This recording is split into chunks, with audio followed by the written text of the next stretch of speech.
النهارده هنتكلم عن الكلاب اللي بتعض وبتقطع وازاي نتعامل معاهم. اول حاجه الكلاب بتكتشف الحياه من خلال الحواس بتاعتهم، وخصوصا الجراوي عندهم حب استكشاف عالي جدا، وعشان كده بيحبوا يمسكوا الحاجه ببقهم عشان يعرفوا ده ايه بالظبط. تاني حاجه وقت اللعب بتلاقي الجراوي بتستخدم بقها في اللعب سواء مع كلاب او ناس تانية، وهنا بيتعلم ازاي يستخدم سنانه بشكل ما يعورش اللي قدامه، فالموضوع بياخد شويه وقت مع التدريب. تالت حاجه الزهق والملل، ممكن تلاقي بسبب انه قاعد لوحده لفترة طويلة مش بيخرج فيبتدي يقطع، ودي الطريقة اللي الكلب بيعبر بيها عن الزهق. رابع حاجة السيبريشن، وهنا الكلب بيبقى متعلق بيك جدا، فلما بتخرج بيخش في ستريس، والكلب ساعات لما بيقطع بيبقى دي الواي اللي بيخرج فيها الاستريس بتاعه. وهنبتدي هنا بالحلول.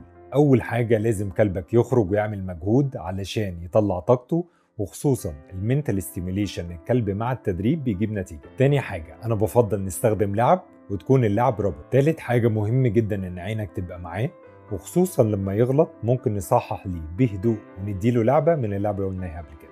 رابع حاجة لو كلبك عنده سيباريشن وانت خرجت مهم جدا تستخدم كريت. 5 بنعلم ليفت، ومهم جدا نكافئ الكلب وهو قاعد هادي.